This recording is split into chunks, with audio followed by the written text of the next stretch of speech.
Alright. Fucking...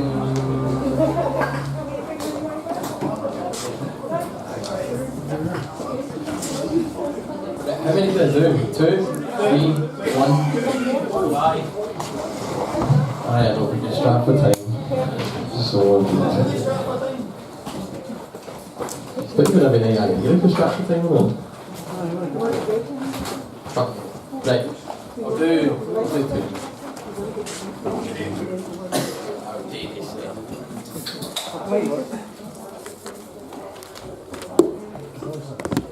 Right, this first one I'm going to do is like a rap, technically. I'm going to say it's going to be spoken. Yeah, it's a song that I wrote like 2 or 3 months ago that was literally called Artist ? So, it seems pretty relevant. Actually, this. Don't fucking eat the paper. It's going off script, man. I'm not shit to the world that doesn't know me by name, but I know this grotesque game by the stench of its hate. I'm sat in a corner, sharpening observations with an average occupation slowly driving me insane. All I see day to day is people struggle for pay, try to wash away inner pain with vanity and fame and vacuous entertainment, ignoring the enslavement, running in circles convinced they're going places, an inertia of boredom, just trying to kill time. Neither dead or alive, it screams from the cold eyes. At times my thoughts grind into a halt so suddenly. When I try to grasp the difference between myself and others, it's funny. I used to see myself as a unique creation, but in light of new info, it turns out I'm mistaken. I'm nothing but a product of a set of circumstances in an emergent reality where we all take chances. An accident of birth, subsequent rolls of the dice might seem impersonal, but it's how we end up with our life rather than somebody else's. That's not to say it's predestined. Free will's in the casework, but it's not the strongest evidence. On beats I'm in my... There's no beat, but just imagine there's a... On beats I'm in my element, my life's a bit different. Wandered off the beaten track because it seemed too frivolous. Now I'm caught in a predicament because working just seems cyclical. I'm tired out, my shoulders ache, my attitude is cynical. As I sit and write these words, I've got a bit of taste, because I see no likelihood of me ever getting paid. To rock a stage, rock a set, rock a mic, whatever, I put passion inside what I write. That didn't make sense. But it seems it doesn't matter. So I'm an artist, a word synonymous for pretension. Viewed as idle when naive and desperate for attention. Lacking a work ethic and dangerous to your children. Often crude and vulgar, you can't make a living. For a moment, let's This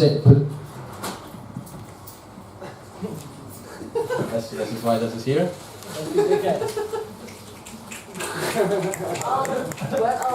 Why is everybody clicking? Is this a thing that I'm not up on? You don't want to know, man. It's an Edinburgh thing.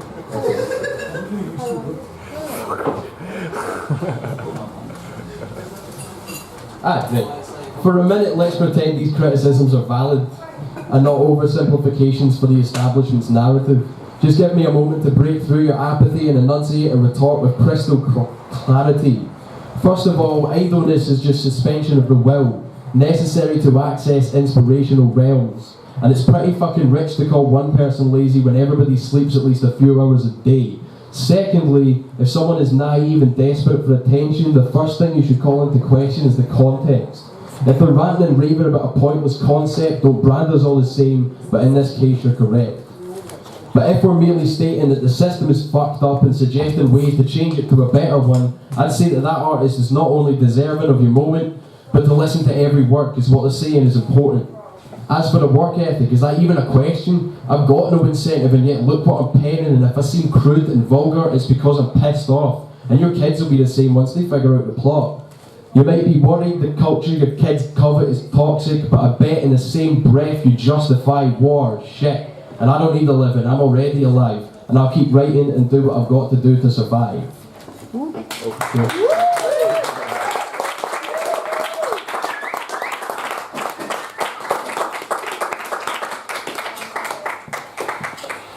Right, I finished this thing that I wrote specifically for this night at 4 AM yesterday, today. But it's really unlike anything I've ever written before, because I wouldn't class it as like... I don't even necessarily know what the definition of spoken word is. I'm assuming it's different from poetry. It doesn't have to rhyme. Basically what I've written sounds like an essay. And also I started watching Game of Thrones like last week. I started watching it on Sunday and I'm now on season 4. So, also don't fucking, if anybody blurts out a spoiler alert, I'll fucking choke you to death. But I actually really like what you said about the role of the artist being like an ineffable question to ask. So I guess I should probably disclose that like my bias on the particular theme would probably be that I'm like a conspiracy nut kind of person, and I'll watch like Zeitgeist and go, oh my god man, the Federal Reserve's trying to take over the world, and like, you know what I mean? So that's my bias, and I bring it to this piece that I'll give you now, which was called The Role of the Artist, because like once I finished it I couldn't be arsed coming up with a decent title for it, so there you go. Never underestimate the power of planting a seed in a fertile mind. I don't believe that a small group of people can change the world, because that would lend legitimacy to the idea that an even smaller group of people already own it. And as easy as it would be to place the blame for all the horrid ongoings in this universe at the feet of some shrouded cabal of evil men with hidden faces who claim sole ownership of almighty monolithic marionettes, it appears to me that there is always a considerable margin of error between our perceptions and reality.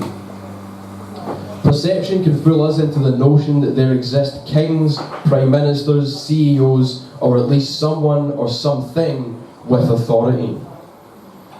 When ultimately, we are nothing but slightly evolved primates desperately clinging onto an incomprehensibly large ball of rock and water, rocketing with no particular direction through an even more incomprehensibly vast space, governed by laws we have only the vaguest understanding of, but can certainly not perceive in any tangible way for, as far as we can tell, absolutely no reason.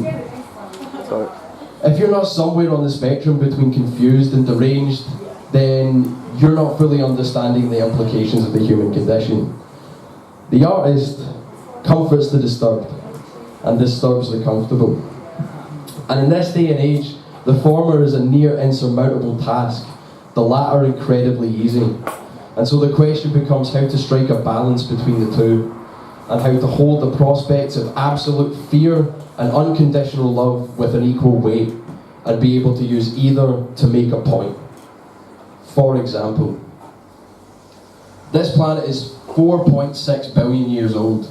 Let's scale that to 46 years. By the way, I did steal this from like a Facebook post. So everybody knows. This planet is 4.6 billion years old. Let's scale that to 46 years. We've been here for 4 hours and our industrial revolution began 1 minute ago. In that time, we've destroyed more than 50% of the world's forest. This isn't sustainable. Simultaneously, in the last month, we've created a quartz coin that can store 360 terabytes of data for 14 billion years, verified the existence of gravitational waves, created macroscopic quantum entanglement, successfully delivered medicine to the stomach of a living organism using nanobots, and used gene editing software to repair a genetic mutation that causes blindness. The future of our species rests on a knife edge. And it's in the best interests of any establishment to keep the general population unaware of their power.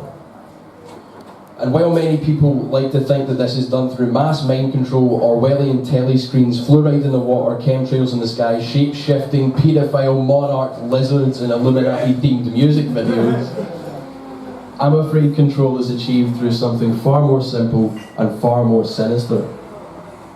Contrary to popular belief, multitasking doesn't exist. The human mind can only handle a certain amount of information, and attention paid to one thing creates an inattentional blindness to others. And we now create more data in a day than we did create from the beginning of history until 2003.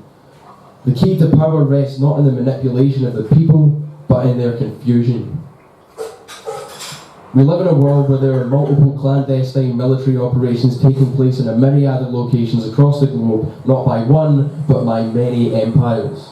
We're not sure who our enemies are anymore, their whereabouts, or even their reasoning. We grow more and more anxiously aware of our physical well-being, even though less than 100 years ago we treated open wounds with sugar. We're sent mixed signals about refugees stealing our jobs, then told to mourn them when they wash up on our shores, then beg for blood when people completely unrelated to them shoot up a rock concert in a neo-colonial country that still forces former colonies to pay tax to them to compensate them for their loss of property and pretend that there's no precedence for the attacks. Then, isn't it all just getting too much? Just move along and make another purchase. Our minds are echo chambers, and even the slightest pieces of information can reverberate far more than we anticipate them to. You ever get a song you hate stuck in your head? So it's no wonder the perfect method of control is not to restrict the information, it's to fucking flood people with it.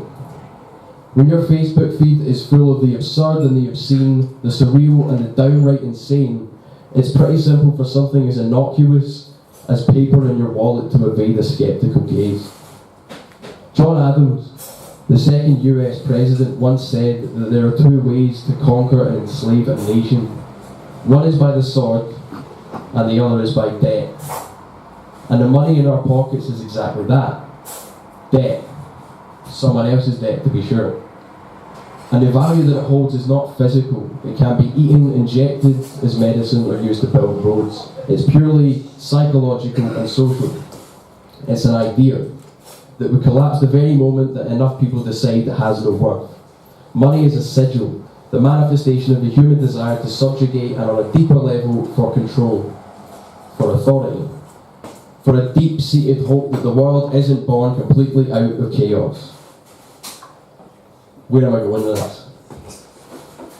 Well, artists in this society are often looked upon as self-indulgent, pompous, egotistical, narcissistic, megalomaniacal bastards wrapped up in some ephemeral sensation that doesn't matter. And what a foolish mistake to make.